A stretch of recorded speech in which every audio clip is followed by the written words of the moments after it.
जय श्री गणेश दोस्तों। हमारी आज की कहानी है रहस्य। कहानी अच्छी लगे तो प्लीज चैनल को सब्सक्राइब कर दीजिएगा। अब शुरू करते हैं कहानी। रम्या सुबह 4 बजे ही उठकर घर के सारे काम करने लगी थी। बच्चों को उठाने के लिए आई तो देखा पति किशोर गहरी नींद में सो रहे हैं। बच्चों को उठाकर नहलाने के लिए बाथरूम में भेजकर जल्दी से रसोई में काम करते हुए भी उन पर नजर रखी हुई थी। दोनों जैसे ही तैयार होकर आए तो उन्हें दूध पीने के लिए देकर किशोर को उठाती है। सास अरुंधति बहुत पहले ही उठ गई थी, परंतु रम्या सुबह सुबह उनका मुंह देखना पसंद नहीं करती थी, इसलिए वे रम्या के ऑफिस जाने के बाद ही कमरे से बाहर निकलती थी। किशोर के आते ही रम्या उसे चाय नाश्ता देती है, बच्चों को लंच बॉक्स देकर स्कूल के लिए भेजती है और किशोर से कहती है कि तुम्हारा लंच बॉक्स टेबल पर है, जाते समय बिना भूले ले जाना। कहते हुए ऑफिस के लिए निकल गई थी। रम्या दिखने में जितनी सुंदर थी उतनी ही काम काज में निपुण थी। उसे सिर्फ अपने ससुराल वाले ही पसंद नहीं है, वरना वह सर्वगुण संपन्न थी। उसके इसी निपुणता के कारण किशोर उसे पसंद करता था। रम्या के जाने के बाद अरुंधति अपने कमरे से बाहर आई। उन्हें देखते ही किशोर ने पूछा, माँ तुम्हें कुछ चाहिए है क्या? अरुंधति ने कहा कि नहीं, मुझे कुछ नहीं है। तुम्हारी बहन और जीजा कल आ रहे हैं, उसने चिट्ठी लिखी है। किशोर उसके हालात अच्छे नहीं हैं, हम कुछ मदद कर सकते हैं क्या? किशोर, माँ हम पैसों से उसकी मदद करना चाहेंगे तो वह लेना नहीं चाहेगी, उसका स्वाभिमान आड़े आएगा। मुझे लगता है कि माँ आप अपने गहने उसे दे दें तो वही उसके लिए बहुत है, उन्हें वह मना नहीं कर सकती है।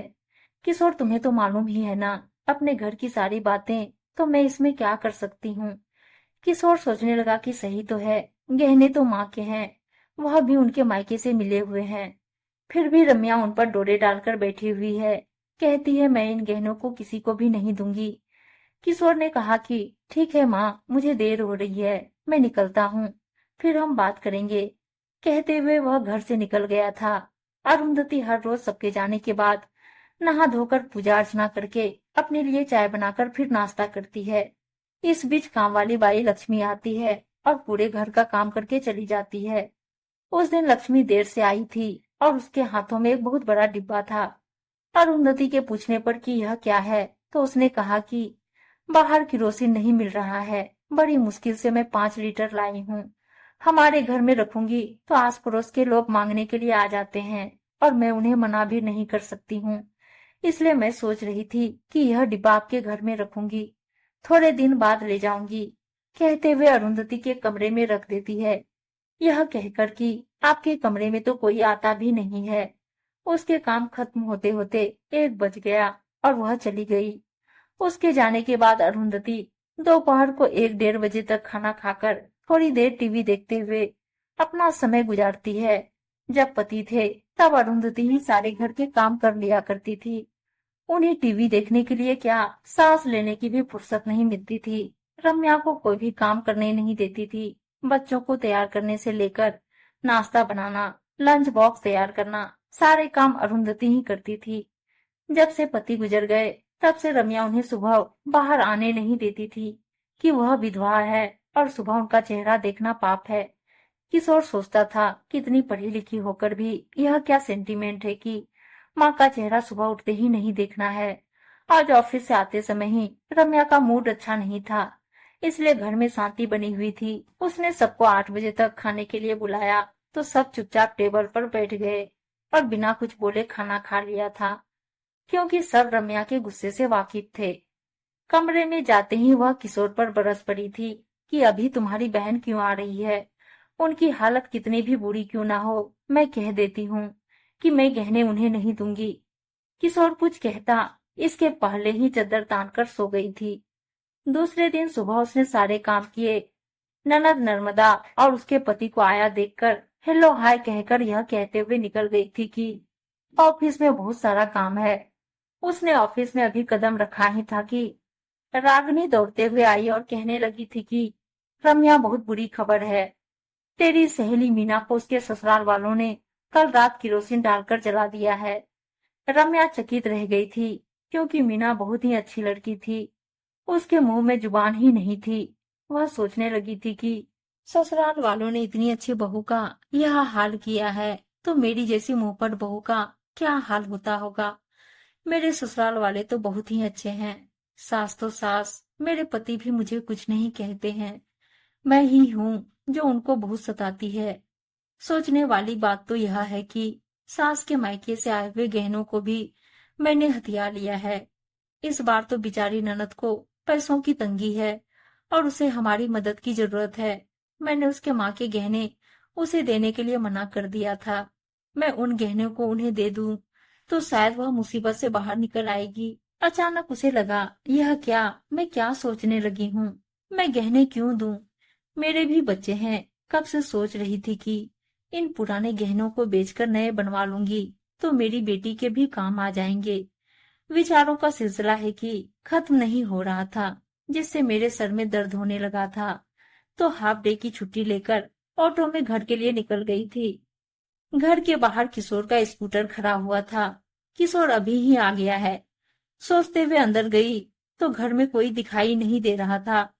वह पिछवाड़े में जाकर मुंह धोकर पलटी तो उसने देखा कि एक कोने में किशोर, सास और ननद खुसुर पुसुर कर रहे थे। रम्या को अचानक वहां देखा तो तीनों चुप हो गए और किशोर ने कहा कि रम्या, तुम इतनी जल्दी ऑफिस से आ गई हो। रम्या ने कहा कि किशोर, मेरे सर में बहुत दर्द हो रहा था तो मैं जल्दी आ गई थी। यह कहते हुए अपने कमरे में चली गई। जब बहुत देर तक सोने की कोशिश करने पर भी उसे नींद नहीं आ रही थी, उसने सोचा सास के कमरे में झंडू बाम है, लाकर लगा लेती हूँ।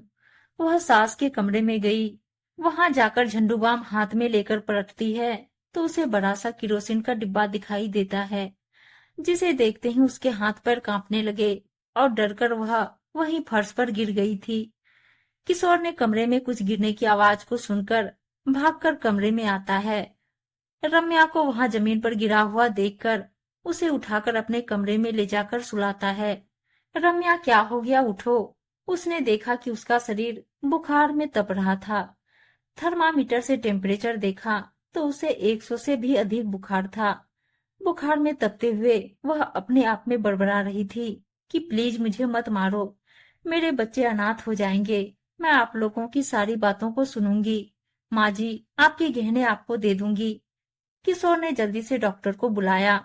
डॉक्टर ने रम्या को इंजेक्शन दिया और आराम करने के लिए कहा। रम्या की सास, ननद और किशोर ने उसकी खूब सेवा की थी। घर में सब लोगों की सेवा से रम्या का बुखार कम हो गया था। वह सबसे अच्छे से बातें करने लगी थी। जब ननद अपने घर वापस जा रही थी तो उसने ननद को सास के गहने और साड़ी लाकर दिया और कहा कि दीदी, यह सब आपका ही है। किशोर ने देखा कि माँ अब सुबह सुबह कमरे से बाहर आती है तो भी रम्या ने उन्हें न रोका न टोका। अरुंधति और किशोर रम्या के इस बदलाव को देखकर आश्चर्यचकित हो गए थे। लक्ष्मी 2 दिन बाद अपनी किरोसिन का डिब्बा लेकर चली गई थी, जिसके बारे में रम्या को पता ही नहीं चला था। रम्या को बुखार क्यों आया था, वह बुखार में जो कुछ भी बड़बड़ा रही थी वह क्यों बड़बड़ा रही थी, इसका कारण घर वालों को भी नहीं मालूम था। चलिए, कारण कुछ भी हो, रहस्य को रहस्य ही रहने दे तो बेहतर होगा। किशोर को भी लगा था कि घर में खुशहाली तो आ गई है, वही बस है।